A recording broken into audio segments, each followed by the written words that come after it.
Welcome to the Fuel Pulse Show podcast. I'm your host, Eric Bjornstad, and I'm your guide through the ever-changing world of fuel.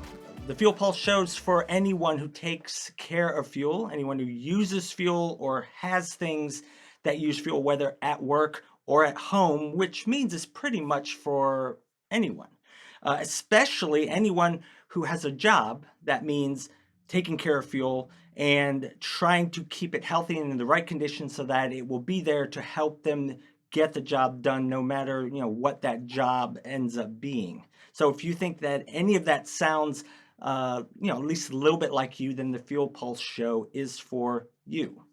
So what are we going to talk about today? Well, we're talking about something that is big with people who have stored fuel, and it's also something that requires at least a good amount of professional acumen to do and to do well, and that is tank cleaning and fuel maintenance. And so we want to talk to somebody who is in that business. We're going to talk about the kinds of things that he does for his customers, including things that may surprise people who may not know that much about the business.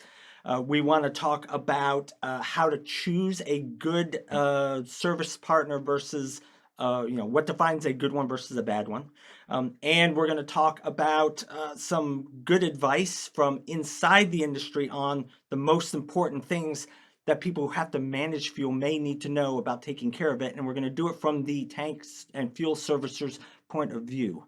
So to consider all of these things, I'm joined by today's today's guest on the Fuel Pulse Show, Brian Hartley. Brian is the owner and founder of Diesel Dialysis, and he lives with his family in Cinnaminson, New Jersey, and spent the first 25 years of his career in the power generation sector. So from his experiences there, and then his experiences with generators and fuel tanks, he's really seen firsthand how a lack of fuel maintenance and a lack of knowledge about it can really affect how people are able to get business done. So got a lot to talk about there. So Brian, welcome to the Fuel Pulse Show. Thanks, Eric. Thanks for having All me. right. Well, so Brian, I understand that you are pretty busy these days, which again, Yeah. These days are yeah, that's an understatement. yeah. And We're a small group. There's three of us full time. I own the company. We're looking to add on to that right now, but one of the reasons we stay that way, or we try to stay that way, is just for quality of work. We have a much better control of the quality of work that we do versus the quantity of work that we do. So yeah, Yeah, that's where we focus. so how has business been for you and your company, with the economy the way it is, combined with all the issues, affecting all kinds of businesses coming out of the pandemic? So for us, hasn't affected us one bit. If All right. anything, we got busier. Fuel, all the tanks, and we do a ton of work with hospitals, data centers, and places like that that all have stored fuel. And regardless of how little your or how your business has been affected, your fuel is still sitting there. And if you neglect it, it's going to come back to hurt you or haunt you in the future. So most of our customers all understand that now. We have to teach them that, but they understand it, and they continue on with that maintenance even if their business has been affected by the Okay, yeah, pandemic. and that touches a little bit on what I was going to ask you, which was what's the best way to describe what you do? Like if somebody says you're at a party and says, "Hey Brian, what do you do?" What's the best way to describe what you do to people who aren't experts? It's interesting you say that because man, I say, oh, well, I clean diesel fuel, and they go, Hmm. what are you talking about? I've never heard of such a thing. Well, it is a niche market, but at the same time, it's a very important one. I use that hospital Hmm. setting as an example, right? Um, these hospitals, they're let's face it, they're in the business of Hmm. saving lives, right? They don't understand what is going on in their fuel tanks, so that's why they have to hire somebody else who's a professional who understands that types of stuff and can help them maintain their fuel. And I always like to say, your business runs on electricity, right? If you didn't have electricity, the entire hospital would be Right. closed. You wouldn't be able to service any patients, Yeah. and people are going to die. So if your electricity is gone, what do you turn to? And the answer I always get, which I find is funny, is they always say, "Well, we Uh-huh. turn to our generators." Well, this is true. You do turn to your generators, but your generators are just a converter, right? They convert your diesel fuel, which is Yep. your energy supply, into electricity. Now, I'm not saying you to disregard your generators and stop maintaining them, but for decades, people have just ignored the fuel and they didn't understand what was going on behind the scenes. And we saw a lot of those problems with uh, lately with a lot of hurricanes and storms that we've had where we've been on, people have been out of power for weeks on end. A lot of them didn't make it.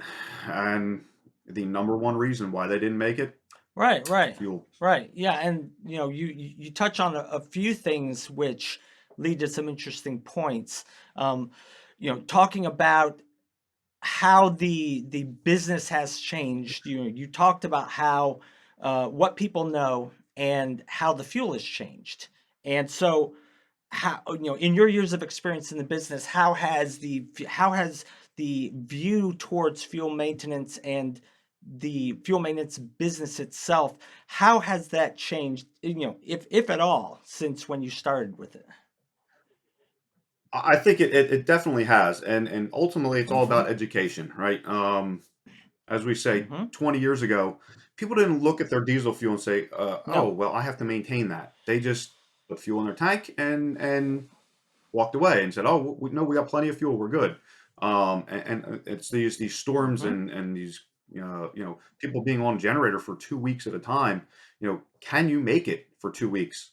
And the answer Yep. is most people, no, you can't because they haven't done the their due diligence in the background with polishing and Mm-hmm. additives and filtering and all those other things. So we spend a lot of time educating our customers as to why they need it. And I feel it's important for them to know that. Once they know Mm-hmm. why we're doing those things and how we can do those things, then they don't have a problem with investing into that world.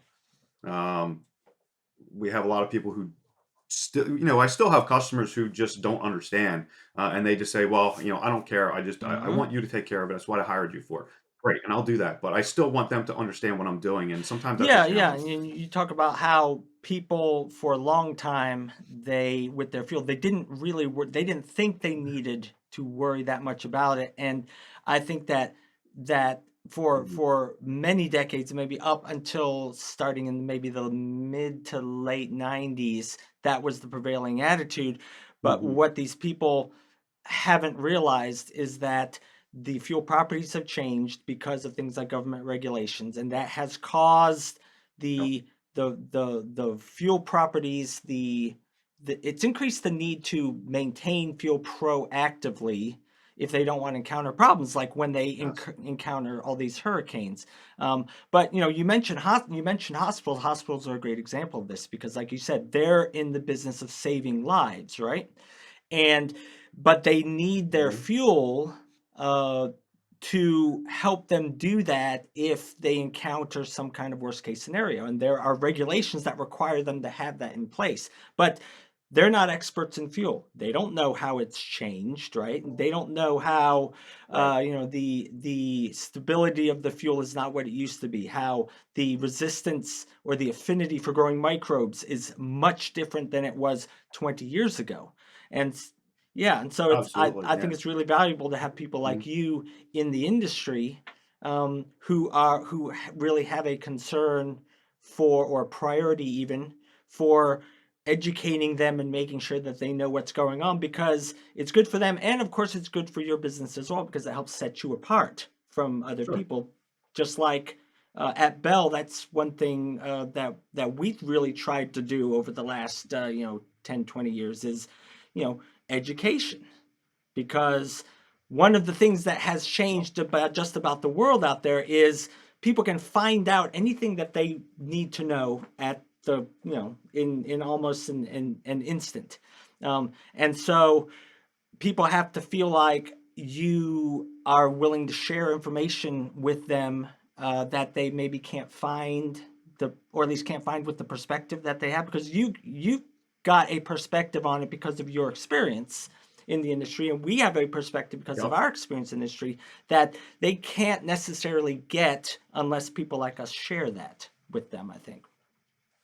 Exactly, exactly, and that's one of the things that kind of drew me towards Mm-hmm. Bell Performance and talking with you guys was originally, there look in the additive world, there's hundreds of Yeah. companies that Yeah. do additives, right? But majority of them don't No. talk about it, what they use and how their additives help their fuels. And I find that as a problem. For me, I want to be able to talk to my customers and say, hey, here's what I'm using, and this is why I'm using it. And it's hard to do that when you don't really know what you're buying to install in their Yeah, yeah, tanks. and that makes people wary a little bit if they don't understand what they're using, and I think it makes them a little bit suspicious because certainly in the additive world where that Bell Performance comes from, the term snake oil has been well used for many years, and with for good reason, Yes. because there's a lot of companies, a lot of people who don't exactly have other people's welfare top of mind, and so Right. they make a lot of claims about stuff that really aren't supportable by the evidence, and it obscures the fact that, yeah, with chemical treatments, there's certain things, there's chemistries that do specific things that actually work. But if you don't explain that to people and they don't know why they need to use a stabilizer, Sure. same thing for what you do, right? Well, There's lots of companies in your business yeah, absolutely. that. Absolutely. And listen, the other side of that is using those chemicals and additives for for Mm-hmm. incorrect applications, right? So Mm-hmm. this is another thing that I run into, right? So in my previous life, as we said, I worked in the generator market for Yep. 25 years. I was a senior power Mm-hmm. systems analyst. I did installs on new generators, upwards of 3, Mm-hmm. 4 megawatt generators. That was my specialty, and um, I can't tell you how many times I ran across issues with Mm-hmm. fuel systems, pumps, injection pumps, injector problems, all kinds of things that were going wrong. And when I brought it back to my employers and said, "Hey Mm-hmm. guys, we have a problem here. This is why have I replaced this pump 3 times in 6 years? The problem isn't the pump; it's the Yep. fuel that's running through it." So, but they weren't educated enough to know what additives to use. So a lot of times they would just run to Napa and pick up Yep. some Whatever. whatever local product they had and poured it in their tank. And again, not that those don't work, but a lot of those are geared for performance or performance additives. They may work in the performance world, but when we're talking about stored diesel fuel, Mm-hmm. a cetane booster doesn't help you. Does nothing for you. No. So Yeah. why are you using it? You know, and I'll use one as an example. I went to a site where I was told they installed a biocide Okay. into a tank, and I Okay. said, "Great, let me see your All let me right. see your fuel sample." They send me all their samples, got all the reports. There was no, nothing had anything to do with a microbial problem or a fungus, Mm-hmm. mold, bacteria problem. Nothing. Not that a biocide is a bad thing at this point, but what was the purpose Right. of putting this Right. into your tank, Right. Right. So. right? So you're trying to treat a problem for a stability issue, and they biocided the tank.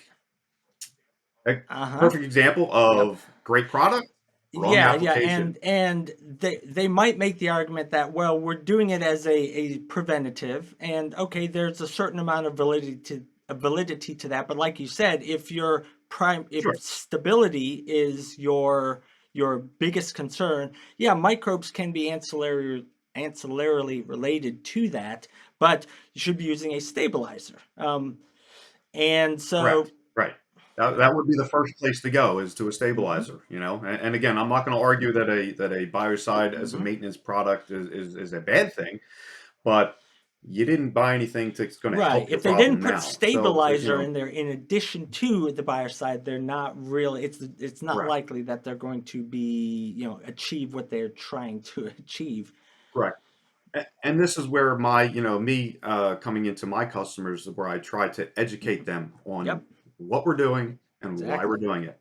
So they understand that, hey, this biocide is great, but No. this is not what we're treating for. We're looking for this problem over Yeah. here. Yeah. So, And um, do you find that your business tends to the demand for your business tends to change dependent on the time of year, for example? uh, the only thing that really changes for that for in the time of year type of stuff Okay. is the boat world. Um, I'm in New hmm Jersey, so in December, January, and February, Right. the boats aren't running, so nobody's using them. So we don't see a lot of that a lot of that work.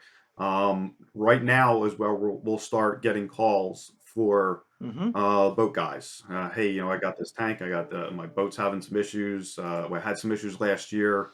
Um, that's really all. Outside of that, everyone else, no, we're not really Okay. affected by time of year. So, one thing I hadn't yet asked you, and you touched on it, was what does your typical customer look like? So you mentioned that you do boat work.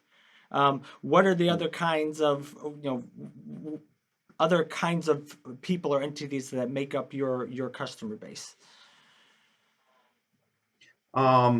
Mostly majority of it is generators. Okay. Yep. That was my background. I was a hmm power systems guy, so I'm very familiar with that. I We don't get into No. retail. I don't We don't do gas stations. Our market is the power systems world, telecom, Yep. data centers. Anybody in that world. We service a ton of hmm local generator companies.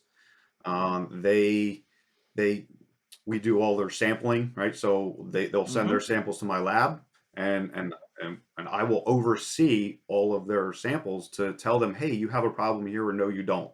And ultimately, that's because they don't have anybody on staff who really focuses on that and Yeah. understands it. So they hire me Yeah. for assistance. Yep, that's majority of it. Hospitals, data centers, telecom. We do a ton of work for the hmm Verizons, AT&T, Yeah, and I was going to all say, that kind of stuff. talk about telecom and data. That is, when you talk about how business has changed over the last 10 years or so and the directions that it's going, yeah, Mhm. telecom and data are, we'll just say they're more important than ever. Yeah. Absolutely, absolutely. We go back. We can go back to that hurricane situation where you lose power for 2 weeks.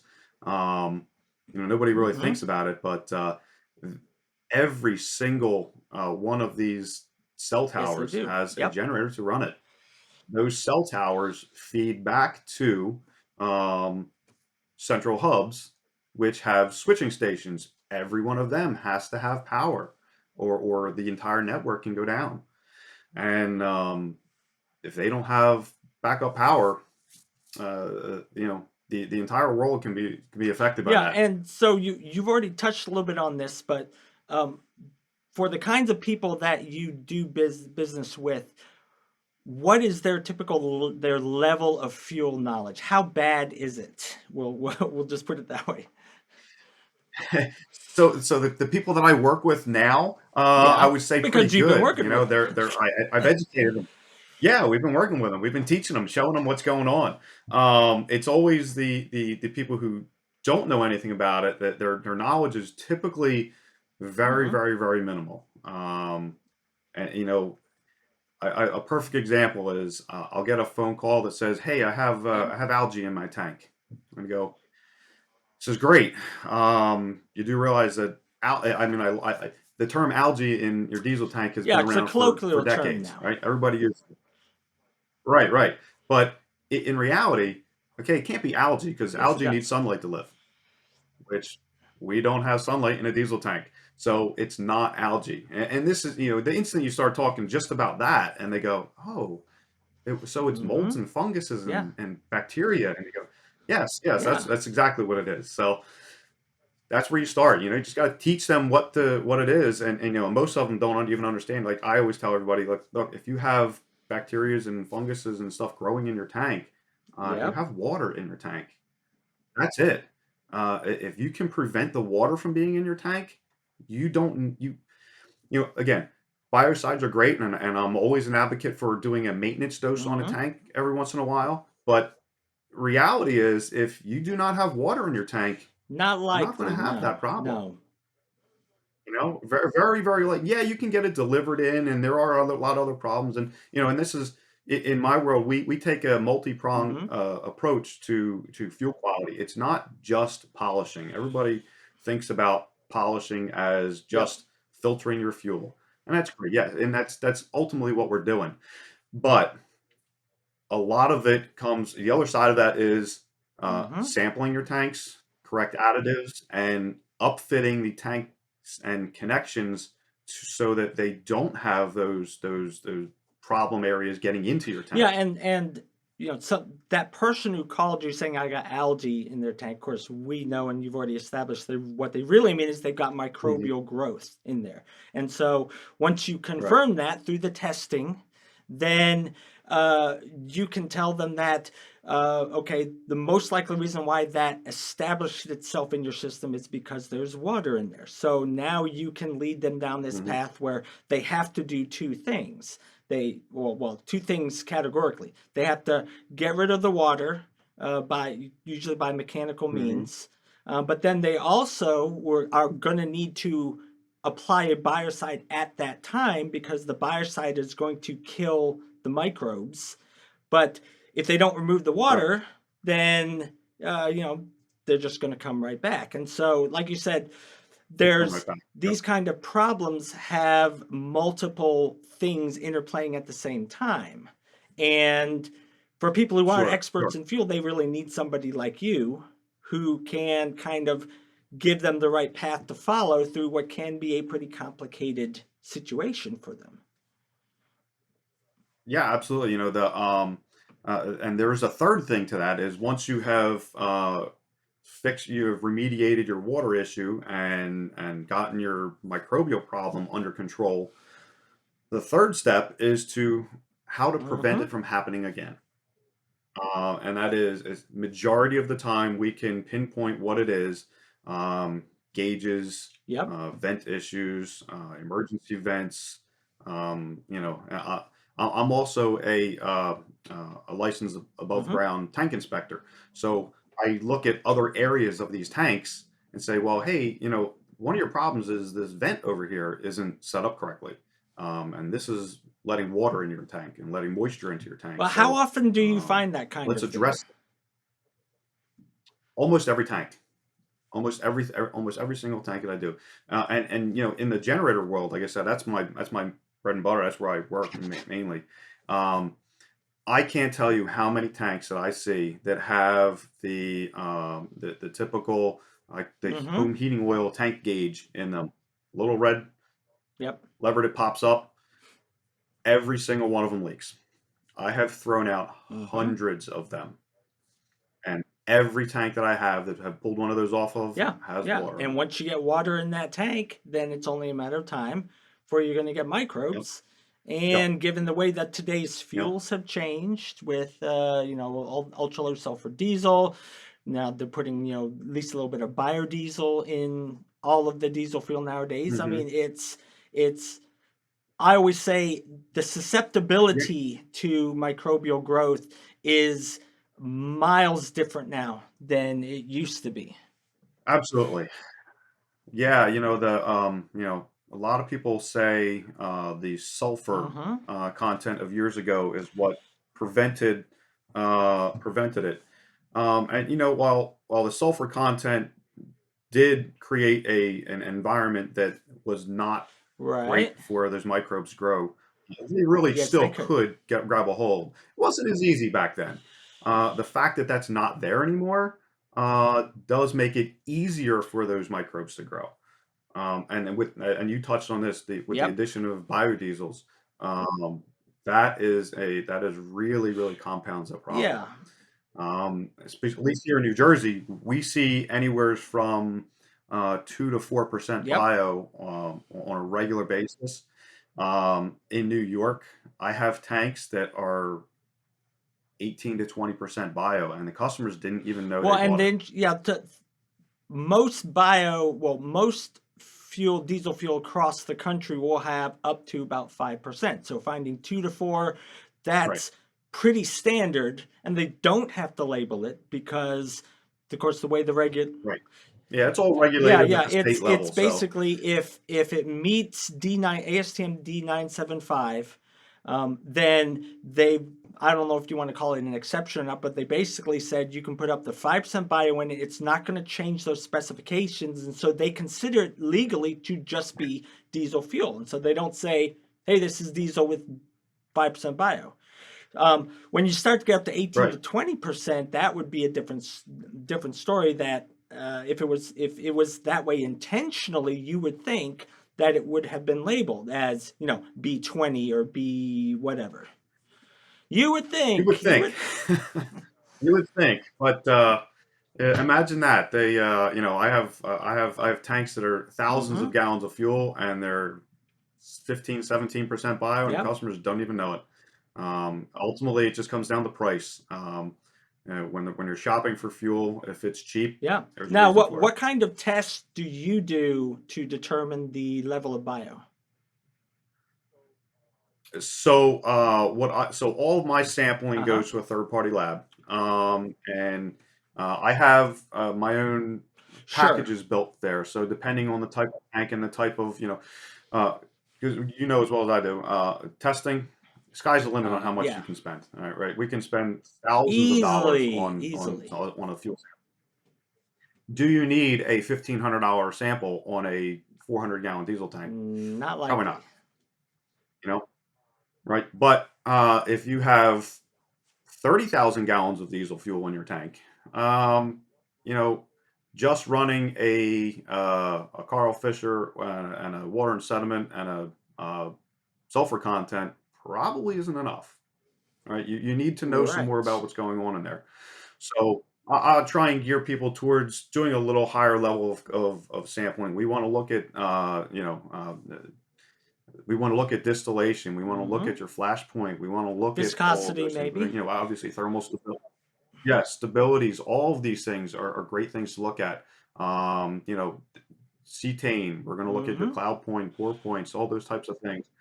Which those are Um, all the and a lot of D975 people are specifications, basically confirming that sure, 30,000 gallons of fuel still meets specification, because if it doesn't, then they've got problems. right, right. Again, and how much do you spend on that sample? Well, it really depends on Yep. how much you want to know.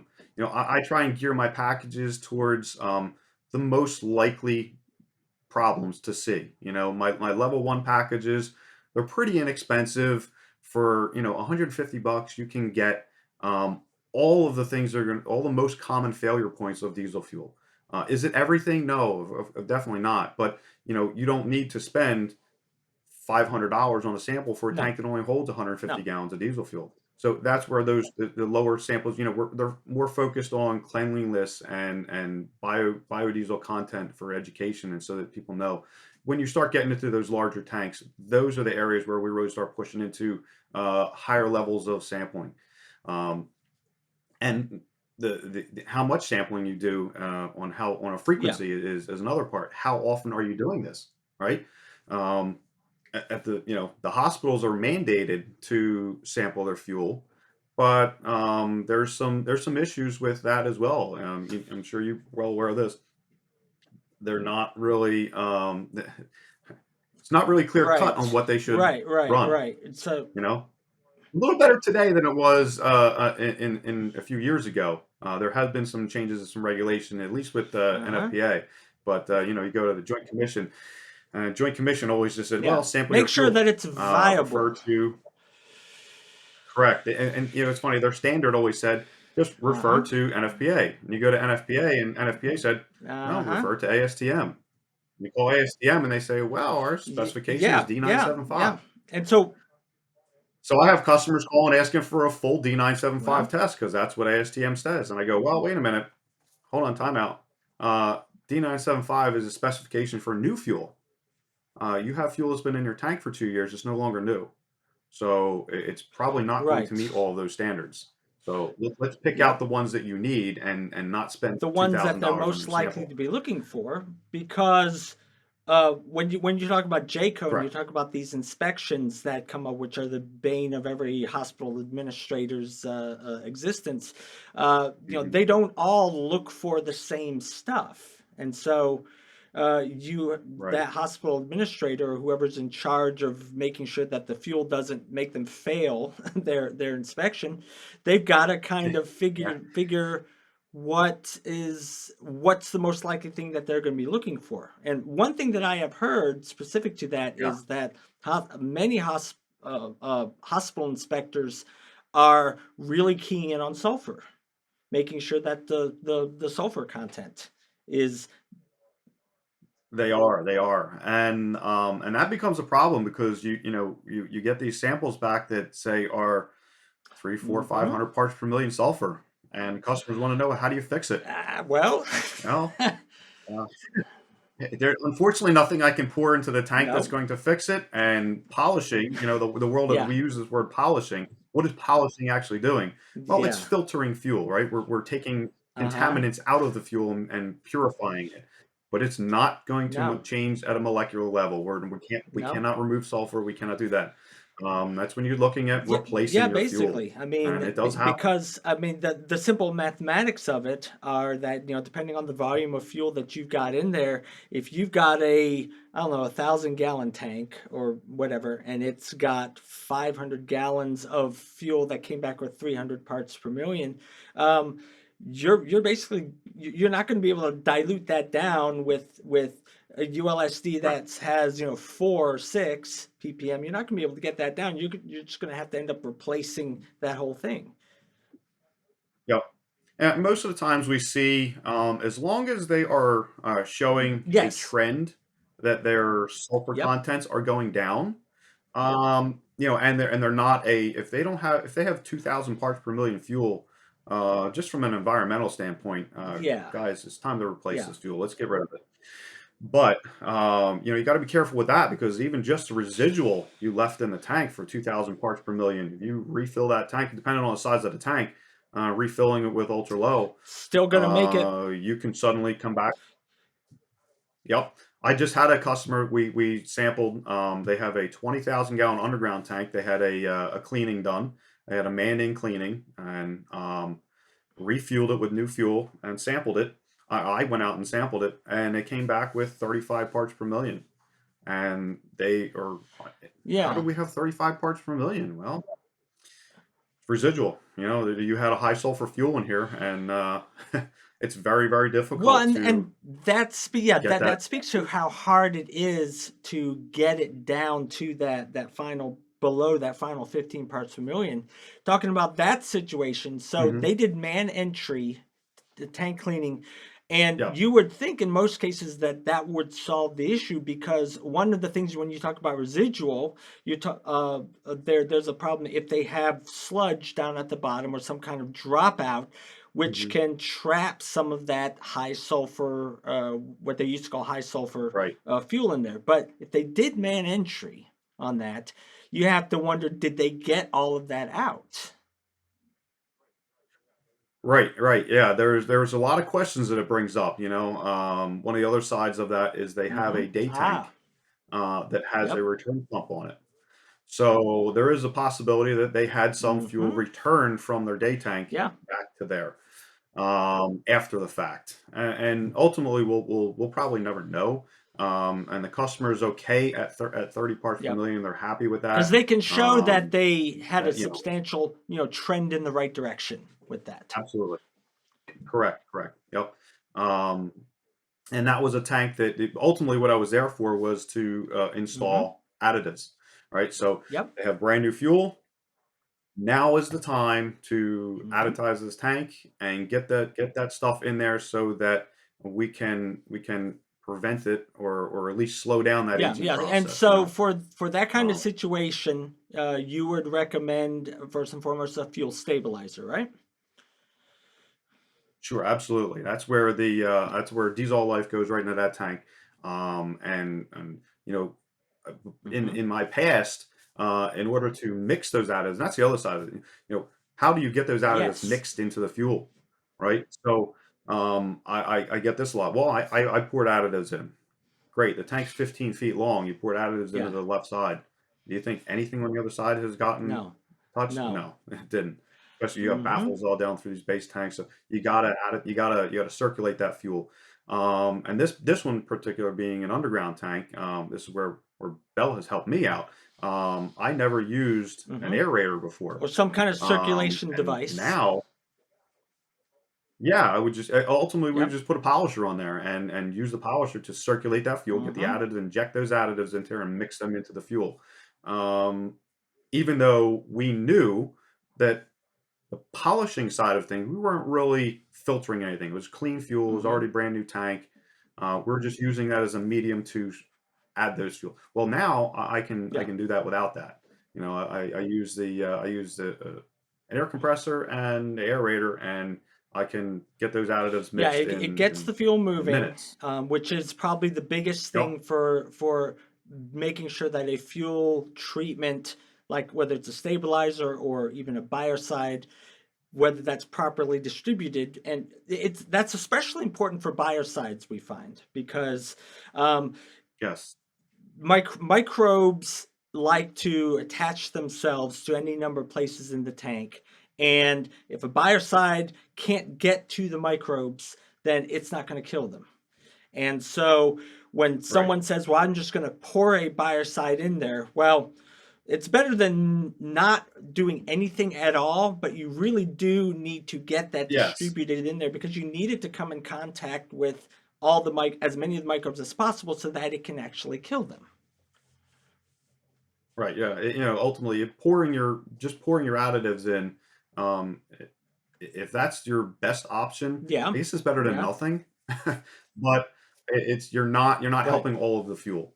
And that's the other side of that is we see this a lot where we have samples come back Yep. with stability problems, and customers want to know, well, how do we um, Yeah. increase those stability numbers? The additives, we can put additives in all day long. We're we're we're not going to increase them. We can't we can't change that fuel Right. back to what it was. Right. It's aged. It's already failing. Yeah. It's degrading. We can Yes. slow them down, and we can even sometimes stop Yeah. that from getting worse. But we cannot Yeah, yeah, reverse that and process. that's an important nuance to it, because this is when you start getting into knowing exactly what a test result means and what it's telling you versus what it's Right. not telling you. And so, for something like a stability test, Right. when I think of the kinds of tests that you can do, you've got on D975, you've got things like flash point and distillation, Mhm. viscosity, sulfur, sulfur content, things like that. And I classify those Yeah. as descriptive tests. They tell you the condition. They tell you Right. something about what's in the fuel right now. How much sulfur is in it? What temperature does it burn at? What temperature do you return 90% Mhm. of the distillate at, which speaks to its combustion properties? So that's a description of the condition of the fuel right now, and that's important. There's a reason why those are on D975. Mhm. A stability test is a predictive test. It requires essentially doing Right. something to try kind of almost compress time in a sense by accelerating the processes of the chemical reactions that form the sediments and the gums and the varnishes that happen when the fuel becomes Absolutely. unstable. But in the end, the fuel stability test is a predictor. It's how likely is it to Sure. form gums and varnishes and the thing and start stratifying and all that stuff that you don't want to have happen. And so if Yep. they've got a test that's failing, yeah, like you said, you can add. It's definitely worth adding a stabilizer to that to keep it from degrading further. I mean, hopefully Hmm. let's say we're not talking about someone who's got a failing test, they've got one that's starting to trend in that direction. Yes. Starting So to they've trend still in that got direction. hope. Yep. If they add a stabilizer, they'll extend the amount of time that they have before that happens. But yeah, Exactly. And that comes at, I get this a lot. Well, how long yeah, can you make my fuel last? Well, I that's a can't answer that's that a question. it's a question I like to say. Well, if we Uh-huh. use additives on a regular basis and we treat your fuel, we can double the life of your fuel. And I go, great. Well, how long Uh, is that? we don't. Well, we don't know what the original Yeah. lifespan was. you know, Diesel. There's so many different properties to this. And not all diesel fuel is Nope. created the same. Fuels are all fuels that came from different Mm-hmm. base oils, They're not different exactly the crude same. oils react different, right? If you look at that at a molecular level, they have differences, and without getting into mega testing and expenses to try and figure those out, and ultimately it's just maintain that fuel with proper additives, and that's why it's so important when you have new fuel to get that additives in there and in a new tank. You can prevent it Yep. from getting to that point that you now have an issue.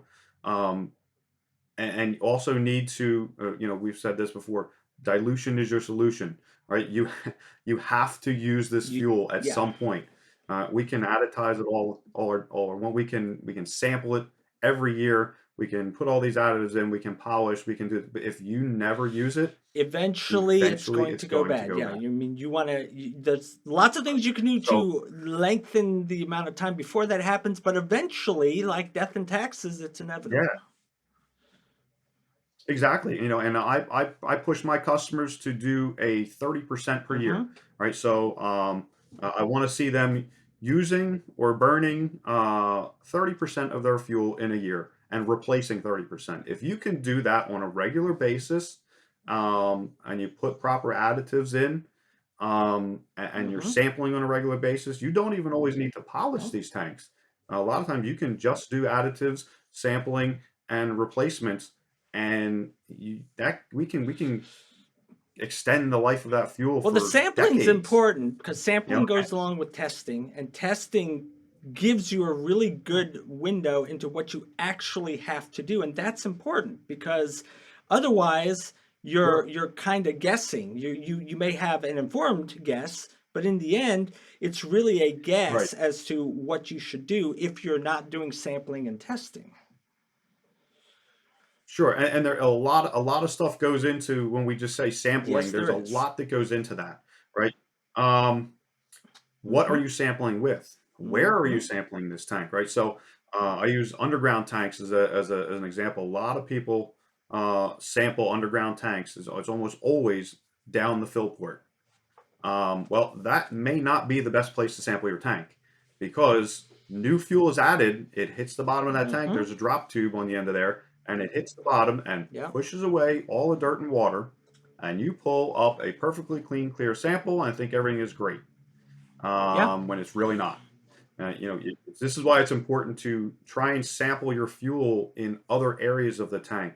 Above ground tanks, I tell my guys, do not sample from a fill port. Mm-hmm. Go over to the vent, pull the vent pipe out, sample it from there. Make sure you're using a bacon bomb. You need to get to the bottom of the tank. We know the fuel sitting on top is going to be crystal Yep. clean and have no water in it. If you have Oh, water at yeah. the top of your tank, we have, You- another problem, right? So those are the areas that you have to be doing, and um, taking apart that bacon bomb and cleaning Mhm. it between That's tanks. really important when you're doing Preventing any kind of testing. sampling if you're going to do microbial testing, which is why there's a Yeah, whole you could ASTM. pull Yeah, microbes yeah. out of a tank. There's Yep, and then go to the next guy and sample his tank, and you mhm. contaminated his sample Yeah. with microbes, and now you're over here treating his tank for Yep. a problem he doesn't have. So it's very important to pay attention to that, and having a professional who understands those things, and that's why we present that and say, hey, look, this is why you should be using somebody who is familiar with these procedures and how to do this. Well, that does it for part one of our discussion on fuel maintenance and service issues with Brian Hartley, the owner of Diesel Dialysis in Cinnaminson, New Jersey. These kind of discussions have so much to talk about that we split this up into a two-part episode, so we hope that you will join us for part 2 next time. Thanks again, Brian, for sharing your perspective and your expertise with us and our audience. Check the show notes for links to everything that we talked about here today. You can find those at our website, www.bellperformance.com. Be sure to subscribe to this podcast on iTunes or Stitcher or wherever you get your podcasts from. And please be sure to leave a review for us at your preferred site, as it really does help us get the word out and helps people find us. So bye-bye, everyone. Thank you very much for joining us, and we'll catch you next time at the Fuel Pulse Show podcast.